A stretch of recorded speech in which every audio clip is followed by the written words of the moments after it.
Hello, everyone. It is Antoinetta McKay from I Follow the Leader LLC. Many of you know that I recently joined Toastmasters. Today, I gave my second speech, and I was honored to receive my second Best Speaker Award. So I wanted to just give you guys a peek of what I spoke about today. My topic was diversity and leadership, part 1. So I'm going to do another speech soon, and that'll be part 2. All right, so something else I've been trying to do is answer some of the questions that I ask leaders on my blog. So this really focuses on the question, what does diversity and leadership mean to you? So I'm going to give you a few anecdotes and let you guys know why I care so much about diversity and leadership. I really started to reflect on the topic of diversity and leadership in graduate school. So I graduated in 2016, and one of the classes that I took was all about leadership. And so it was amazing, and we read so many different articles and books. But one day our professor stopped class. He was a professor originally from England, and he apologized because we were only reading books and articles from the majority and not really any minorities. I was really used to that, so I'm used to reading from the majority, usually not reading anything from anyone who looks like me, and so we really had a great class discussion about diversity and leadership, and I'll let you know some of the things I shared in class. So I shared that one of the only times that I read books or poems by someone that looked like me is when I had an African American language arts teacher. So I had the honor of having Miss Jordan, shout out to Miss Angelique Jordan from Dunwoody High School. I had her 2 years in a row, and it was amazing because I had her for regular language arts, and then I had her for AP Lit. And so that's when I discovered women like Maya Angelou, who's still one of my sheroes today. And I'm just so thankful because I had not had that amazing experience to read a lot of diverse literature before. And so that was really impactful on my life and on books that I loved and enjoyed and just branched me out more. So I expressed this in class, and I also expressed how interesting it was that in the education system, we haven't come that far as diverse literature and learning. However, you take someone like the Barbie, and they've come so far. So like many young girls, I love sports, but I also loved my Barbies. And I remember there was only one African American Barbie. Her name was Stacy. And now you look at Barbie, and it's come so far.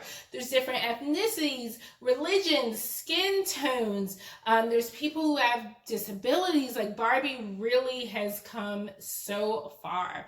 And so it's like, wow, if Barbies can do this, why haven't we moved the needle when it comes to leadership? Why haven't we moved in that same way? And so after that class, I really started to think, and I made sure my thesis topic was on the subject. I really felt that I need to carry this torch. This is something I care passionately about. I want to do the research. I want to be able to help others. So I made my thesis on diversity and nonprofit leadership, overcoming barriers. Was able to interview so many different CEOs about the subject, and it's just been amazing. So I started my blog, I Follow the Leader, around the same time, and my slogan is, it's a place where those of a different feather can flock together.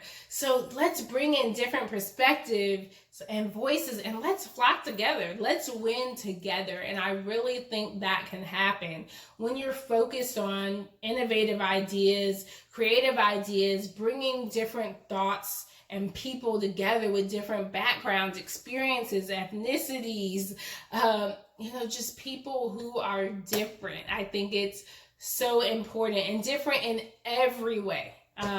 So that's something that has become a personal passion of mine. I, of course, do speaking engagements and workshops now and continue to do research on the subject. So something that's really important for me.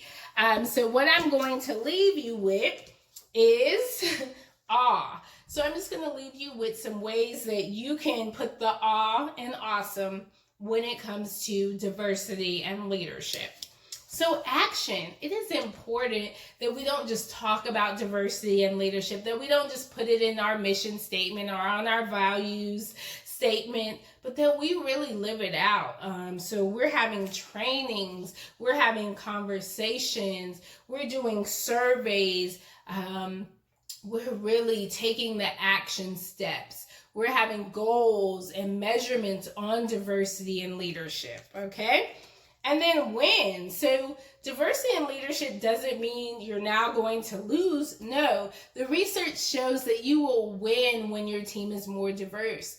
More diverse teams have been proven to be more successful, and I'll talk more about that later. Echo. It's important to think, hey, does my leadership team, does my workplace echo the environment? Does it emulate the current environment? So we have to remember the world is continuously changing, and it's important that our leadership teams reflect the current population. So I'm going to talk to you a little more soon about more action steps and more ways you can put the awe in awesome. But I just want to finish by saying, today is the day, okay? I hope whatever dreams and goals you have, go after them today. Do something amazing today. And I'll see you guys soon.